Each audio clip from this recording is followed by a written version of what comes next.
2-year-old Alex Connerty is 1 in 3 million, as he is a primordial dwarf. We're talking about children who are going to be very small, much smaller than the dwarfism that people might think of. Unlike other forms of dwarfism, Alex's body will stay in proportion. He will always be a unique little man, never growing past 3 foot tall. But with this rare form of restricted growth comes restricted life expectancy. There's a risk of death, of him suffering an aneurysm. I wouldn't like to wake up one day and find that there was nothing there. And that suddenly he'd gone during the night because an aneurysm had got him. Leave it on the hangers if you want, Jess. In a race against time, to find out if their son has a potentially fatal brain aneurysm, the Connerty family embarks on an extraordinary journey to America. Here, Alex's parents will have to risk his life in a bid to save his life. Come on, you're not quick enough. What will the future hold for the tiniest boy in Britain?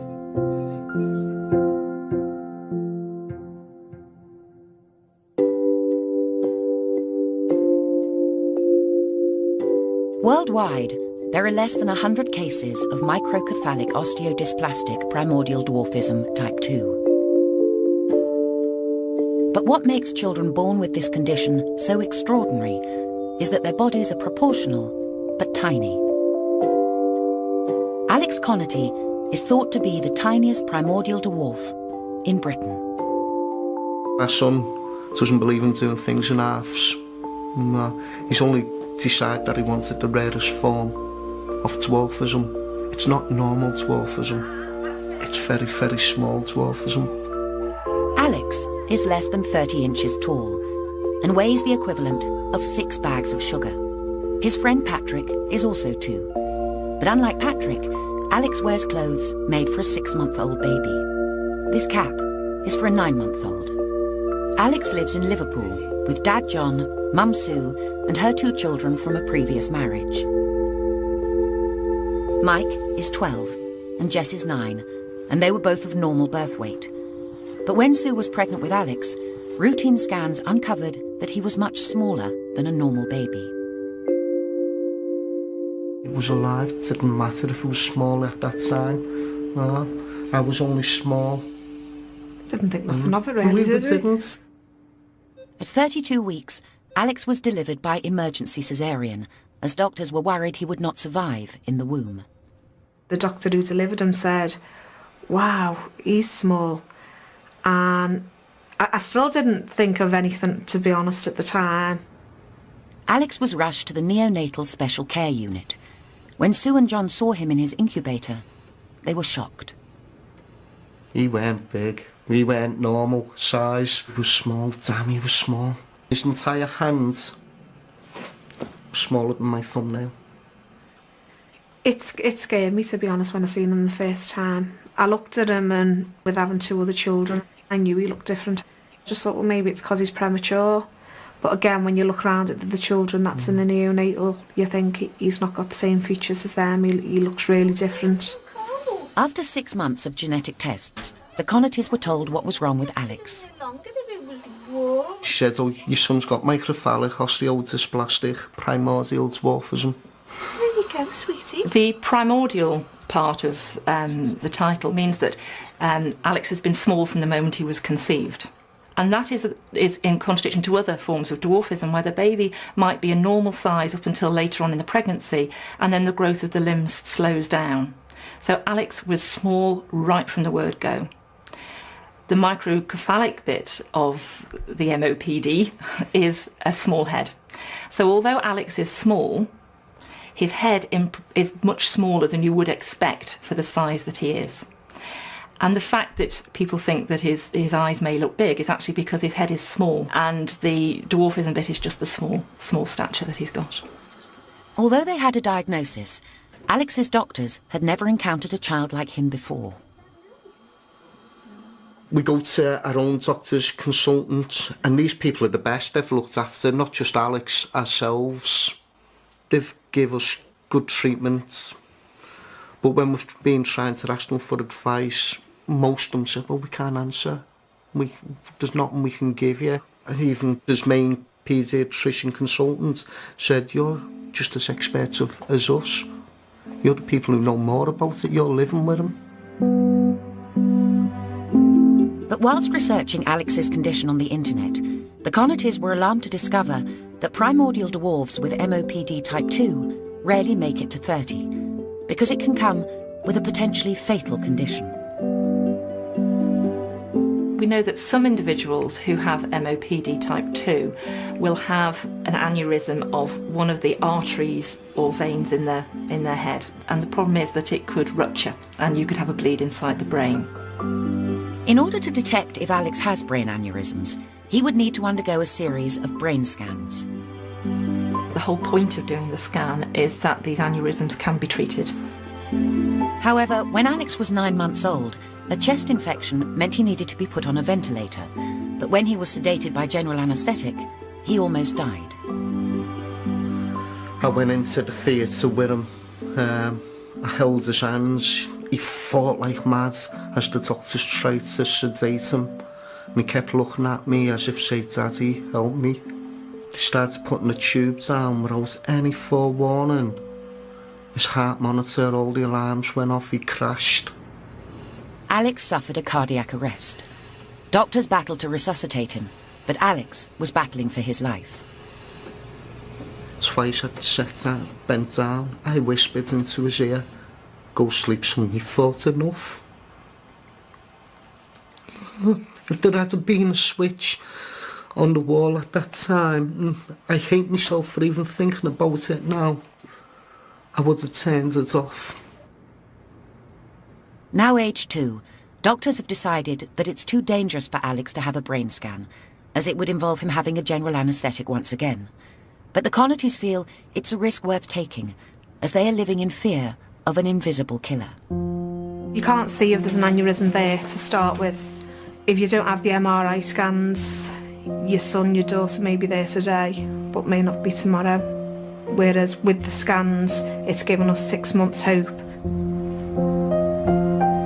The DuPont Hospital for Children in Delaware, America, has agreed to perform Alex's brain scan. This hospital is seen as a centre of excellence for children with MOPD type 2. Sue and John also hope to gain valuable knowledge on their son's development here. Alex is fed through a port in his stomach because he has struggled to swallow since birth due to his small jaw and esophagus. But eating is not the only developmental milestone he hasn't hit. He doesn't walk or anything as yet. I think he really wants to walk. I think he wants to run before he can walk. He doesn't crawl around the room or anything, but he's quite weak in his limbs and stuff like that. Alex's parents are taking him to America, where he'll attend the Little People of America convention, as well as having tests that may literally save his life.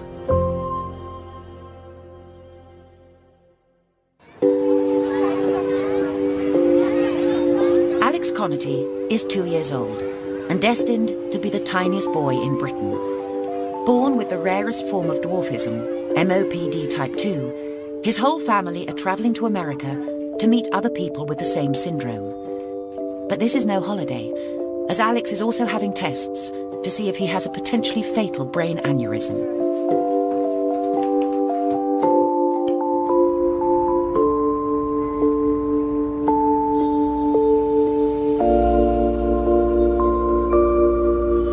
The Connerty family arrives in Seattle, the venue of the Little People of America convention.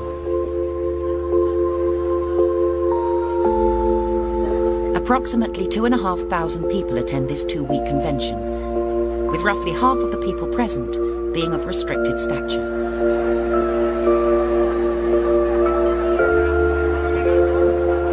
However, Alex is one of only 20 primordial dwarves at the convention. And for Dad John, it's a learning curve to meet other children and their parents with the same condition as his son.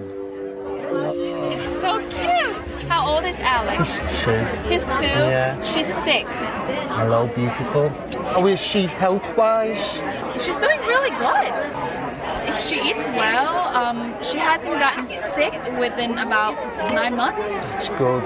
Really When we go to Delaware, Alex is going to have the MRA to see if there's anything there, and we're just fingers crossed.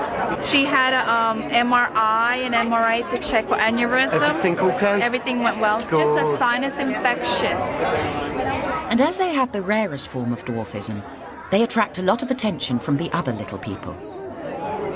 Primordial dwarfs are little people. Even the achondroplasia dwarfs who come up to us, they explain, oh, Alex is a little person. It brings it home to you. That's not Alex. That's Alex? Hi, Alex. Say, hello, Michelle. Huh? Hi, Alex. Yeah. You are just absolutely a doll. I was just so interested in whether they're walking, whether they're talking, and them themselves have got a form of dwarfism. Hi.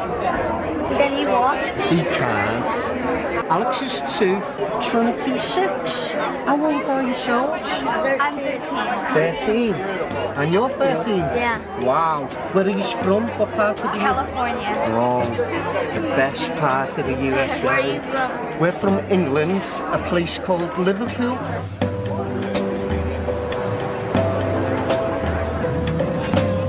But this trip is not all about Alex and the Little People of America convention. We're trying to make this not just all Alex's trip. 1053, please. Ali sometimes can be the star attention, and you wonder how they're coping. Thank you guys. Enjoy the game, okay? I honestly don't know what effect it's properly had on the kids. The kids absolutely love the bones of him. I've asked them, said, no worries. They know what Ali's been through. I don't think all kids would cope like that. I do believe that my other 2 kids are just as special as what Alex is, but in their own way, and that's in their loving way. Tonight, the Connatys have organised a special meal to get to know 4 other primordial dwarves and their families. Meeting the other children is overwhelming.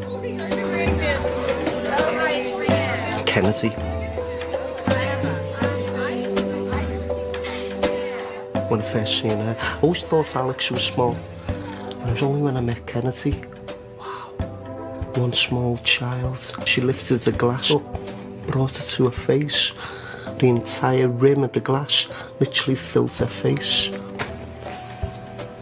Wow. Blew us away. Chloe, she has hearing difficulties. But she's got this hearing aid which has got diamonds in. And she's a proper little girl. She's so pretty, so pretty. But you look at Trinity, she's small. She's one of the smallest. But again, she loves life. Just to see that was good. Christopher, who's 9 years old, same age as Jess. He's a bundle of joy. He's got so much life for something so small. So much energy comes out of him. For Mike and Jess, this dinner has given them both a glimpse into their brother's future. What's really gone down great is Jessica's met Faith, Chloe's sister, who's 10 years old. That's given them time to speak to each other on their own without any parents around, whatever, talking about how the feelings have been. What's it like having Alex as a brother? It's fun.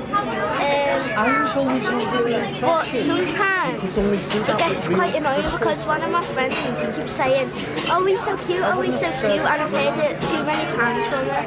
A lot of times at school when they have like a birthday party or something like that, and my mom and my sister come, a lot of girls, just like when it's like I'm in the front of the class and like everybody's singing happy birthday to me, when Chloe walks in the room, everybody gets out of their seats and runs to her, and it kind of bothers me because she gets a lot of attention like 24/7. I think it's good for them to talk about what they feel and think. It affects them, it affects the whole family. You know, they do capture a lot of attention. Very much. And for them to be able to share that with somebody that understands what they're feeling and thinking, I think is wonderful. You know, sometimes to help her feel special, maybe we'll have to have Chloe watched by a family member or friend and allow me to just go and do something with Faith. Whilst all the children seem to be living a normal life, the threat of a fatal aneurysm looms over them. And for one child, Christopher, a scan, like the one Alex will have in a matter of days, has revealed abnormalities which may be an aneurysm. While meeting with some of the children, Michael met up with Christopher. They'd gone on like a house on fire. I said, "Do you know Chris has got a suspected aneurysm?" And Michael was like, "No." And it really worried him because he's playing, he's doing normal things like normal kids do. He said he could have just dropped down dead in front of me, Mum. He said, you just don't realise that this is going on. He said Alex could be running around or whatever, not knowing. So I think that's brought it up to Michael realising how much these scans are needed for the children. Tomorrow, the Connatys head off to Delaware for Alex's all-important tests. So they spend their last day reflecting about their time in Seattle. For Mike and Jess to see these kids who are not 2 years old like Alex, but they're just doing ordinary things that ordinary kids do. I think it's just been absolutely fantastic. When we saw Chloe, it was dead funny because she just ran around everywhere and she could talk. And when Alex is older, we want him to be like Chloe. When we first met the families, and then Mike and Jess, more so Mike, it was a shock to him. It took his breath away. He looked flabbergasted, didn't he? Mm. When you look at Ali, it doesn't seem like he's going to grow up to be that small, because you only see him as a 2-year-old kid. But then you see all the other dwarfs, and they're only about the size of my knee. And just came as a big shock to me. Wilmington in Delaware is the location of the DuPont Hospital for Children. It's here that Alex will undergo 4 days of tests, which will look at his development and examine his brain for aneurysms. Jess and Mike are being looked after by a family friend. Yes! On day 1 of the tests, Sue and John head to the hospital. Since meeting other primordial dwarves, they now have new concerns about their son's future. We've met up with quite a lot of the other kids now. I was quite shocked to find out that they were walking at early ages, like 14 months and stuff like that. So that's got me a little bit worried, thinking, wow, Alex is 2 and 3 months now. He's not making any attempts of walking. Out of all the children that were there, Alex is the only child that's tube fed. All the others, you can see them, they've been munching away on pizza, having the time of their life, running around and stuff. And I think Alex is the only one who's not mobile as such. The first meeting the Connatys have is with Dr. Michael Bober, a specialist in Alex's form of dwarfism. He needs to examine Alex to confirm that he has MOPD type 2.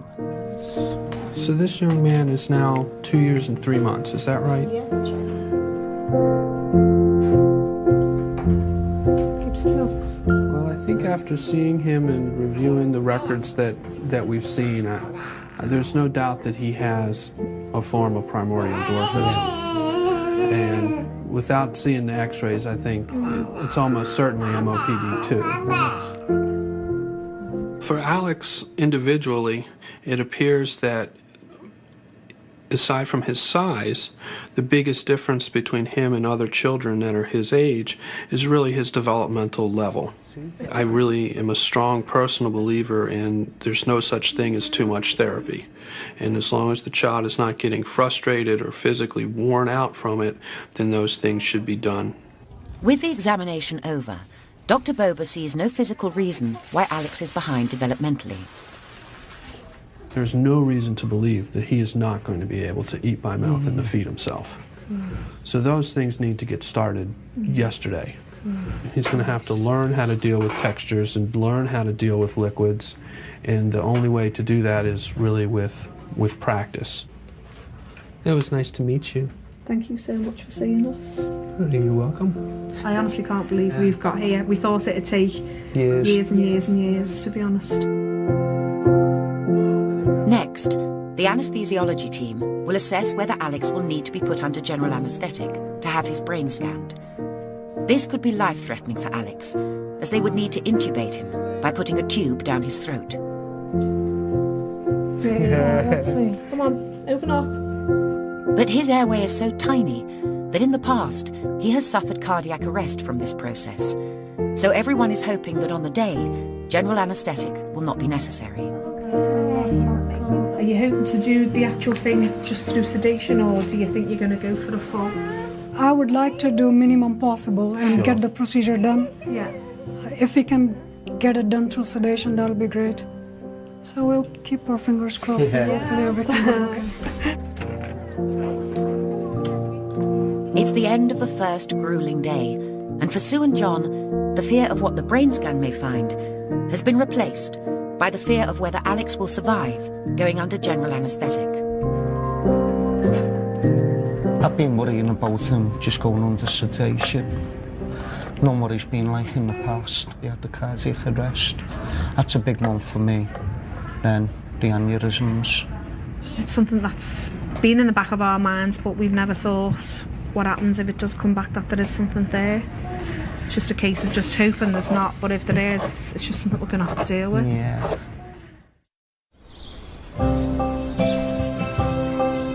Day 2, and the Connatys are back at the hospital.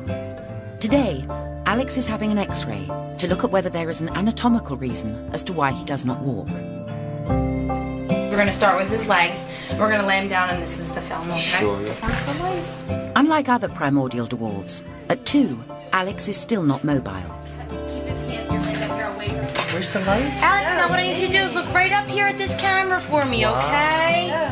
He's had something like 34 X-rays of one type and another in the past. Good job, you're all done. Well done. Say bye-bye. Bye-bye, Alex. Alex's X-rays will be examined by Dr. William Mackenzie, an orthopaedic paediatric specialist. Alex's leg films look good. His hips are well formed, legs are well aligned, he's got good looking bones. There are no major issues. One of the biggest problems we see with these kids is up here in the hip. The angle between the femoral neck and the shaft can be reduced, but he does not have that deformity and his leg films look fine.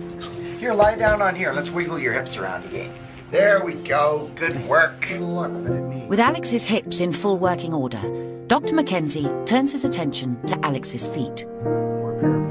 When we see kids with these deformities, that is obviously not the way the foot was designed to be stood on. Yeah.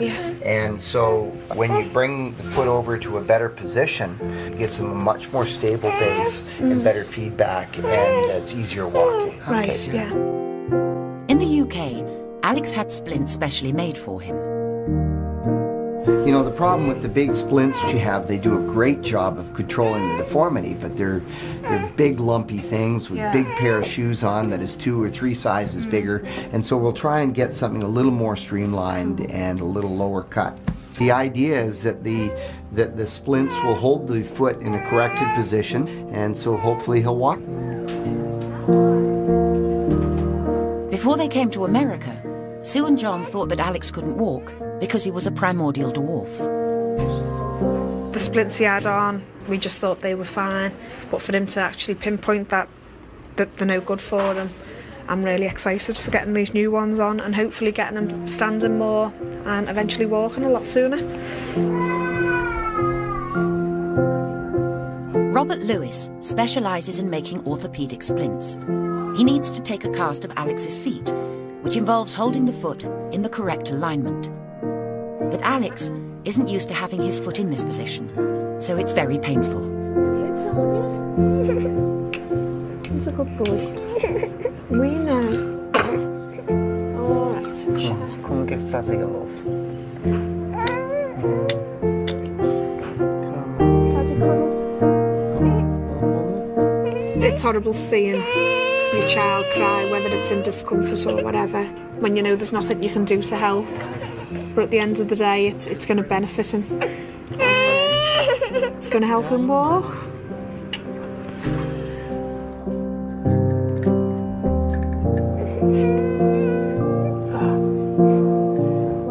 For me as a parent, I think that's the utmost paramount thing we can do, help him walk. In less than 24 hours, Alex's life will be put at risk as he goes under general anaesthetic.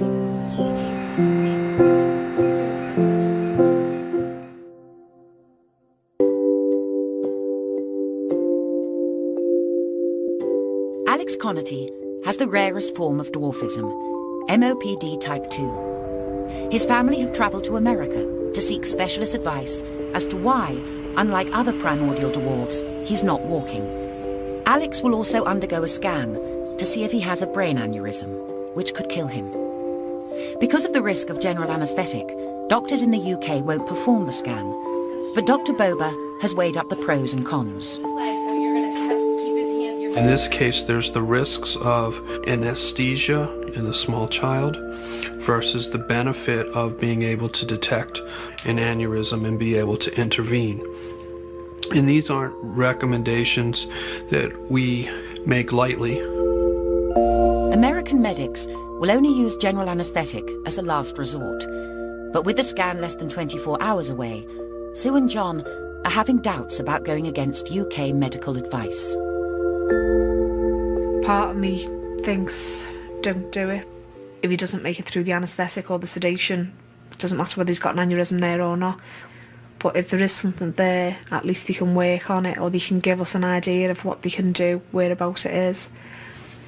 Sometimes you wonder if you've done the right thing for your son. For ourselves. We have. Yeah. For Sue and John, they have to face the reality that Alex's life may be cut short. Not only because of the scan, but also because MOPD type 2 children like Alex rarely live past the age of 30. He means so much to us. I don't think we would have a life without Alex now. He's such a big part of ours, and everybody who meets him. I think if Alex wasn't around, something that's not even worth thinking about. Sometimes I think mainly about the sadness, the loss, if we did lose him. My son, gone. Come here.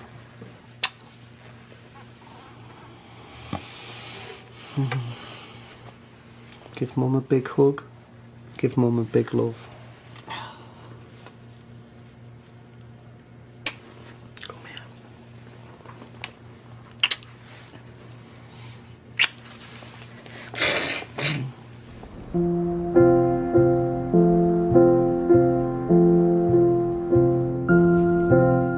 It's day 3, and today Alex will be having his brain scan. Mike and Jess are being looked after by a family friend because Sue and John don't know if Alex will survive if he has to have a general anaesthetic. I think he's going to do okay. Going through the procedure anyway, and then we'll sit back and wait to find out what the proper news is. See what's going inside there. Thank you. As much as John's being all confident and stuff, I just can't feel like that at the moment. Just worried. Just want it all over and done with. Give Mummy a big love and say, cheer up, Mum. Say, I may be small, but I'm strong. I know he's a fighter. Strong as an ox. Go on, come here. I'm okay.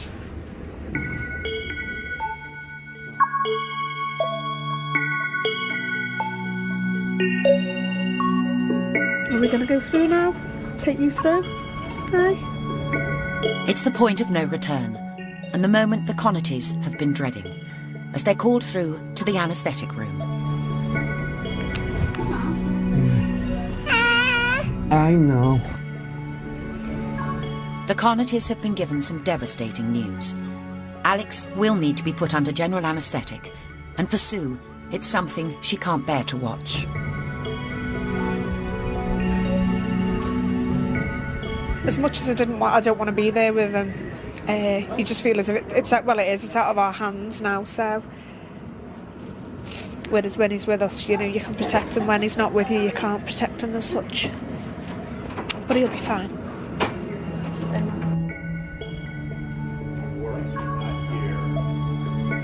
In the past, Alex has had a cardiac arrest whilst being put under general anaesthetic, because it's difficult to insert a tube down his very small throat to supply oxygen to his tiny lungs whilst he's unconscious. Today, however, the anaesthetic team are able to put Alex under without any complications.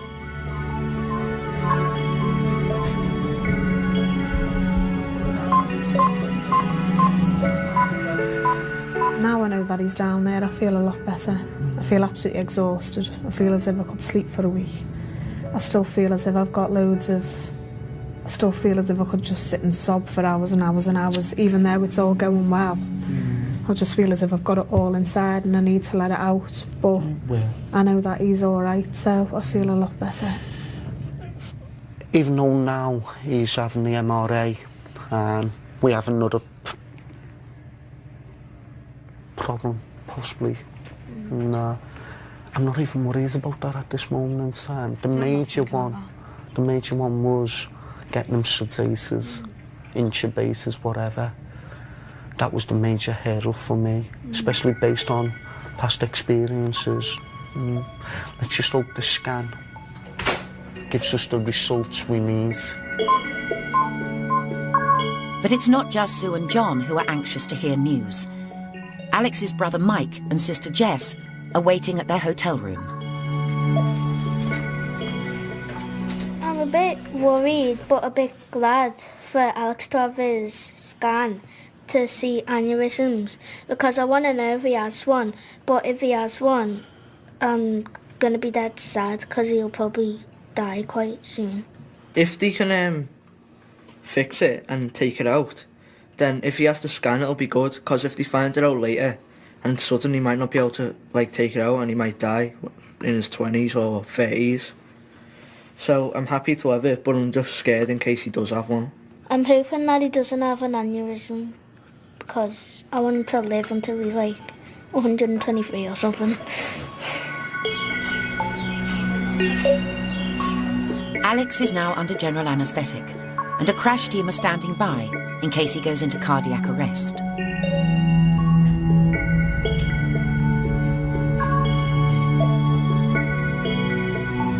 Come on, you're not quick enough. Come here. He'll be okay.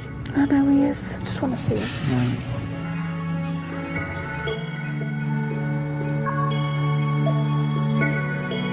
Three scans will record 3D computer-generated images.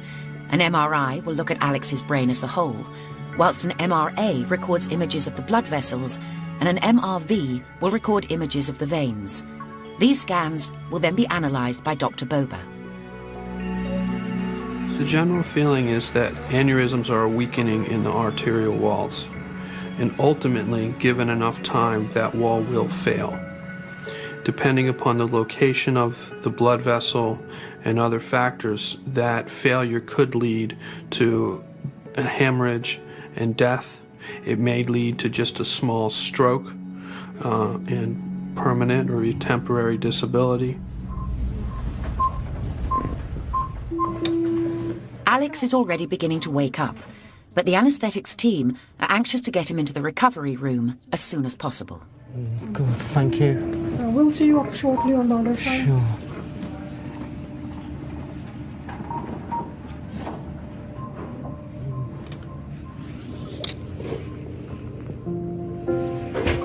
He's okay.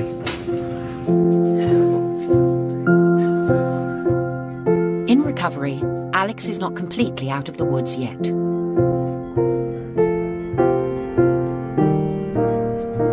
He's still sedated from the anesthesia and it's not worn off completely.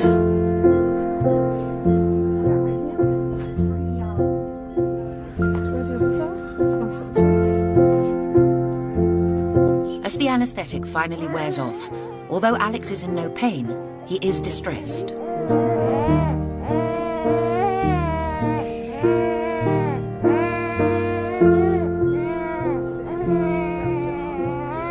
Well, at least that's all over and done with. The anaesthetic, the sedation. I can handle him being cranky like this, just knowing it's all over and done with. With the fear of the anaesthetic behind them, the Connatys are glad to be leaving the hospital. But it could be a week before they get the results of the scans and discover if Alex's life is in danger.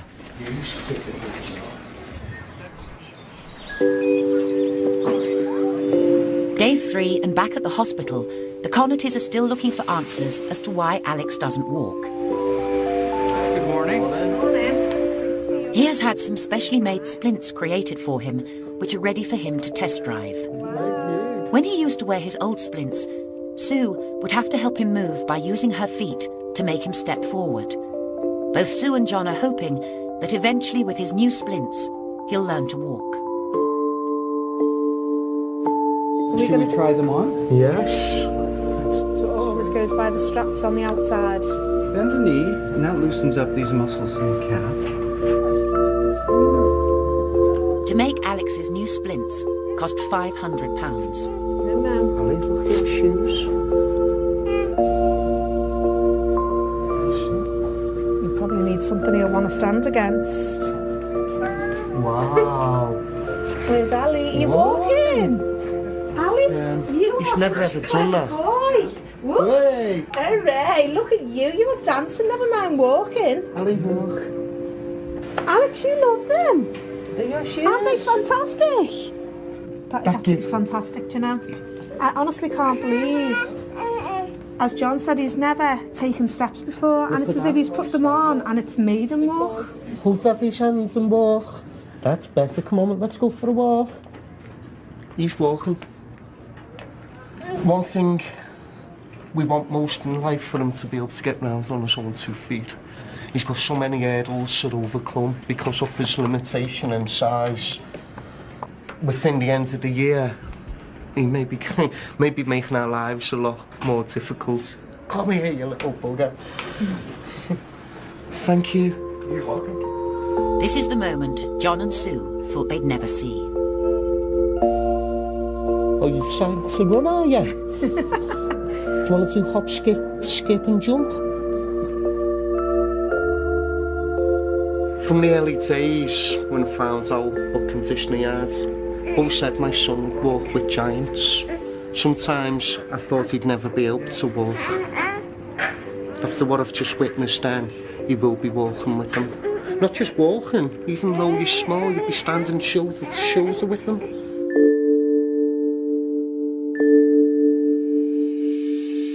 Something so small, such a small thing put on someone's foot, you wouldn't think it'd enable them to walk.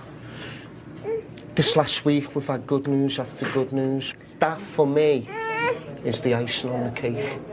Can't wait to get back for the kids to see that. They're just going to be so amazed. Do you know what? There's only one place for them. A special place. In the bin. I still can't believe it. Alex, you are a superstar. And so is this hospital. I can't thank you enough. Thank you so much. Alex, shake hands. Yeah. Say thank you. You're going to help me walk. You've made like a little miracle for us today. We're flying, he's walking back. Yeah. Yeah, you're walking back. You want a cuddle? Say thank you. Oh. Big love. Back at the hotel, Alex's brother Mike and sister Jess have no idea that a huge development in Alex's life has occurred today. Hiya. Hello. Got a surprise for you. Big, big surprise. Ali?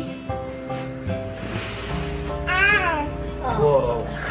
I can now walk, kids. I couldn't used to walk. They've taught me how to walk. Mike, what do you think? You've got your running partner now. Don't get your head. Off your toes. Off your toes. Good boy. He's never been able to do that. Hooray. I'm proud of him. Yay. How about you, Jess? Same here. Same here. In a couple of months, will he be walking without you holding him? He probably will be, yeah. So how are you going to cope with that? Be cool. It's just going to be funny, you know, chasing him about. But will the Connaughty's happiness be short-lived? Tomorrow, they will get Alex's all-important brain scan results and discover whether his life may be cut short by a potentially fatal brain aneurysm.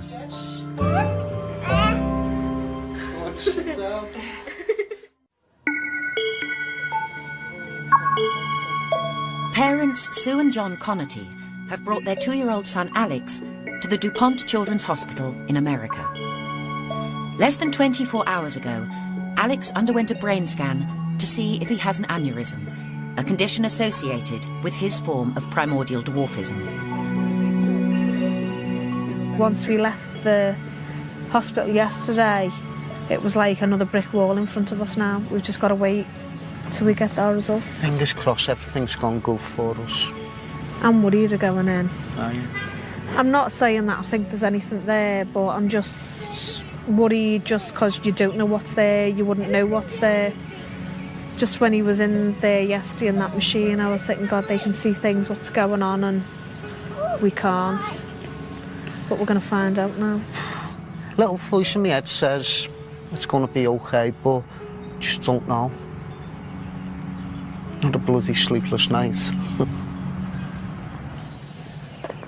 Dr. Boba is a leading expert in MOPD type 2, Alex's form of primordial dwarfism. He has analysed the scans to see if Alex has any swelling of the blood vessels in his brain, which would mean he would need surgery to prevent the blood vessels bursting and Alex dying. Hi, young man. Say hello. So I wanted to talk to you a little bit about the results that we have from Alex's MRA, MRV, and MRI. This is a picture of the arteries inside and around Alex's brain. This is a shot sort of directly back to front. You can see that's his ear. Yeah. You can see some of the arteries coming up. And in aneurysm, what we would expect to see, we would see sort of an outpouching, and we're not seeing any evidence of that. In one sentence, everything looks great. Wow. There is no evidence on the MRA of any type of aneurysm, so fantastic. Really good news. Thank you so much. Believe me. But for us as parents, we can go home tonight and sleep and not worry about it. Well, I think it's very safe to put it out of your minds for a while. Yeah. I want to give you a hug. Thank you so much. You're welcome. You're going to say thank you? No, I want a hug from him. Hey! Yeah. You always get hugs off of me, likes to hug you. Wow. Hi.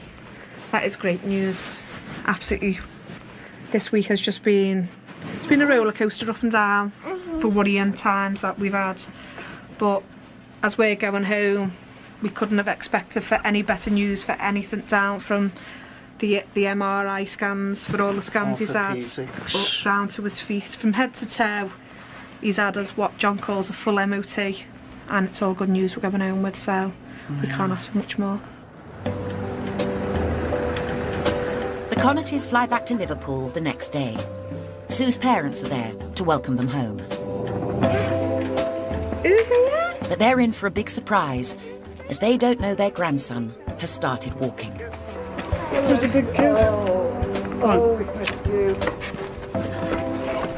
Ali, should Nanny in your shoes? I thought they were just going to show us these new little shoes or supports for his feet.